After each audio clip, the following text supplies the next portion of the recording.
ఈరోజు మనందరం ఎన్నికలైన తర్వాత మీ అందరితో నేను ఎక్కడికి వచ్చినా ప్రోగ్రామ్ అయిన వెంటనే కార్యకర్తల సమావేశం పెట్టుకోవాలని నిర్ణయించాను. ఒకరోజు ఇక్కడికి ఏ జిల్లాకు పోయినా ఆ నియోజకవర్గం కార్యక్రమం అవుతుంది. మళ్ళీ అక్కడ కార్యకర్తల మీటింగ్ పెట్టుకొని ముందుకెళ్తాం. దీనివల్ల ఒక మెసేజ్ నేను ఇవ్వాలనుకున్నాను. పార్టీలో పార్టీ సుప్రీం, పార్టీ ఏదనుకుంటే అది చేయడం ఇక్కడుండే నాయకత్వం కూడా గుర్తుపెట్టుకోవాల్సిన అవసరం ఉంది. అందరం గుర్తుపెట్టుకోవాల్సిన అవసరం ఉంది. దగ్గర మనం చూస్తే 82 మార్చి నుంచి రేపు మార్చికి ఈ మార్చికి దగ్గర మనం చూస్తే 43 సంవత్సరాలు అవుతుంది.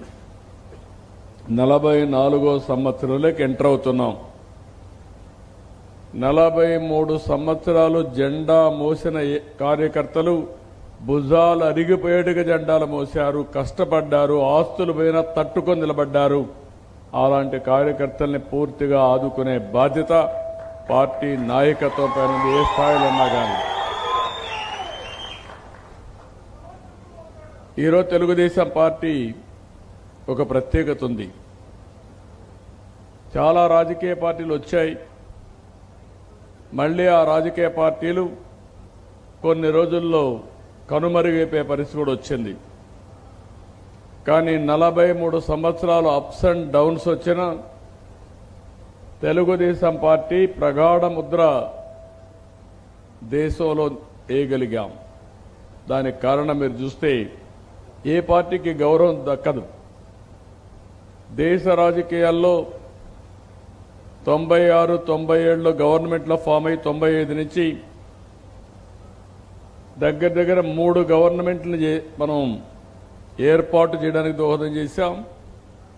భాగస్వాములుగా ఉన్న కీలక పాత్ర పోషించాం. ఒక ప్రాంతీయ పార్టీగా ఉండి మన నాయకుడు దేశ రాజకీయాల్ని శాసించే పరిస్థితిలో నేషనల్ ఫ్రంట్ పెట్టి ప్రభుత్వాన్ని ఏర్పాటు చేసిన పరిస్థితి. ఈరోజు మళ్లీ మనం ఒకసారి చూస్తే మొన్న ఎన్నికల్లో చాలా ఇబ్బందులు వచ్చాయి. అవతల వాళ్ళు ఒకటే ఆలోచించారు, ఎన్ని ఎక్కువ ఇబ్బందులు పెడితే అంతవరకు భయపడి చెల్లా చెదిరైపోతారనుకున్నారు. కానీ ఎన్ని ఇబ్బందులు పెట్టినా తట్టుకొని నిలబడుకుని తెలుగుదేశం పార్టీ చరిత్రలోనే కాదు, ఆంధ్రప్రదేశ్ రాష్ట్ర చరిత్రలో కాదు, దేశ చరిత్రలో కూడా 53% ఓట్లతో 93% సీట్లు గెలిపించుకున్న ఏకైక ఎన్నిక 2024.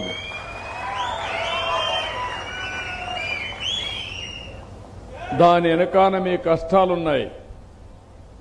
మనం కూడా ఎక్కడికక్కడ ఫోన్ ఇచ్చేసాం. దాని వెనకాన మీ కష్టాలున్నాయి. నేను కూడా చాలా జాగ్రత్తగా రాష్ట్రం కోసం, కార్యకర్తల కోసం పనిచేశాం. అడుగునా మీరు చూశారు. ఇప్పుడు కూడా మీటింగ్లు అడిగారు. 9 నెలలుగా బూతులు మాట్లాడడం మానేశారు. అసెంబ్లీ ప్రశాంతంగా ఉంది. బయట కూడా బూతులు వినపడం లేదు అని సర్వత్రా హర్షాన్ని వ్యక్తం చేసే పరిస్థితికి వచ్చారు. రాజకీయాలకు వచ్చింది తిట్టుకోవడానికి కాదు, దూషించుకోవడానికి కాదు, పోటీపడి ప్రజా జీవనంలో మార్పులు తీసుకురావడానికి, జీవన ప్రమాణాలు పెంచడానికి. అలాంటిది మనం చూస్తే ఒక శత్రువుల మారిగా మనల్ని కావాలని ఏ విధంగా వేధించారో మనం చూశాం. ఎప్పుడైనా సరే మీరు గుర్తుపెట్టుకోవాల్సింది, ప్రజా కోర్టులో ఎవరు తప్పు చేసినా దోషులుగా నిలబడక తప్పదు. అదే 2024లో జరిగింది. ఇక్కడ నేను మిమ్మల్ని కోరేది, మనం గెలిచాం.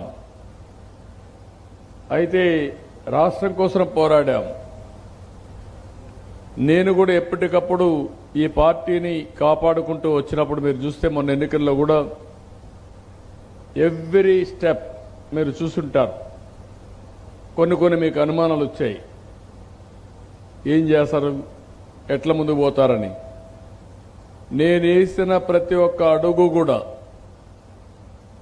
సునాయాసంగా పార్టీ గెలవడానికి దోహదం చేసే విధంగా అడుగులేశాను తప్ప ఇంకోటి కాదు. ఆ విషయం మీరు గుర్తుపెట్టుకోవాల్సిన అవసరం ఉంది.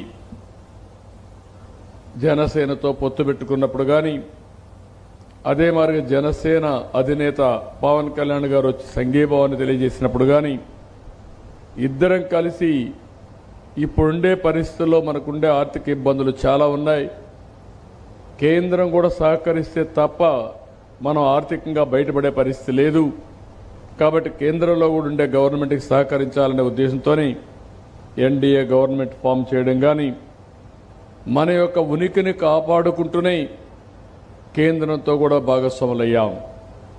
దానివల్ల మీరు చూశారు 9 నెలల్లో ఆంధ్రప్రదేశ్ రాష్ట్రం వెంటిలేటర్ పైన ఉండే పరిస్థితికి వచ్చింది.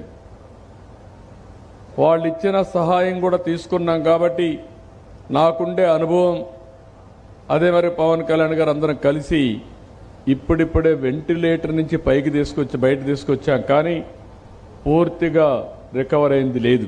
ఈ విషయం మీరు గుర్తుపెట్టుకోవాలి. దగ్గర 10 లక్షల కోట్ల రూపాయలు అప్పులు చేశారు. 1,20,000 కోట్ల రూపాయలు అవుట్ స్టాండింగ్ బిల్స్ పెట్టారు. ఇంకొక పక్కన వడ్డీ కట్టాలి, అదే మరి అప్పులు కట్టాలి. ఇంకొక పక్క మనం ఇచ్చిన సూపర్ 6 ఆమె నిలబెట్టుకోవాలి. ఇంకొక పక్క దీనికి వనరులు సమీకరించుకోవాలి. వనరులు సమీకరించుకోవాలంటే మనకు ఉండే లిమిటేషన్స్ ఉన్నాయి.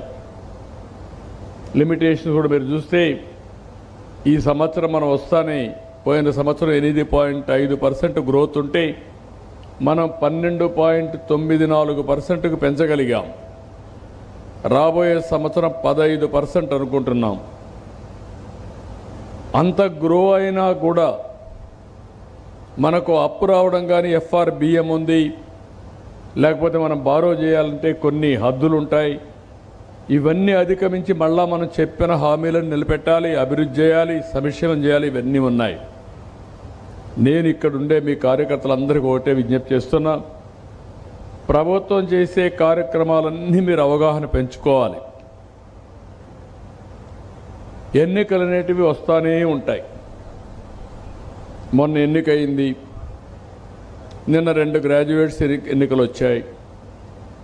అంత మునుపు మళ్ళీ మొన్నే టీచర్స్ ఎన్నిక కాన్స్టిట్యున్సీ వచ్చింది. ఏ ఒక్క ఎన్నిక గెలవకపోయినా మన పరపతి తగ్గిపోయిందని అవతల వాళ్ళు ప్రచారం చేసుకునే పరిస్థితికి వస్తుంది. అందుకనే మీరు ఒక్కసారి చూసినప్పుడు మొట్టమొదటిసారిగా చరిత్రలో మీరందరూ కార్యకర్తలు ఫస్ట్ నుంచి ఉన్నారు. 40 ఏళ్లుగా జెండా మోసిన 43 ఏళ్లు పార్టీ పెట్టినప్పటి నుంచి వచ్చిన వాళ్ళు చాలామంది ఉన్నారు. మీ అందరూ కూడా పార్టీకి అప్పటి నుంచి పనిచేస్తూ వచ్చారు. ఎప్పుడు కూడా మనం గ్రాడ్యుయేట్స్ కాన్స్టిట్యున్సీలో మనం పోటీ చేయలేదు ఫస్ట్ నుంచి కూడా. మొన్న అపోజిషన్లో ఉన్నప్పుడు 3 ఎన్నికల్లో మనం పోటీ చేశాం. అది రాయలసీమ వెస్టు, ఈస్టు, ఉత్తరాంధ్ర 3 ఎన్నికల్లో మనం గెలిచాం.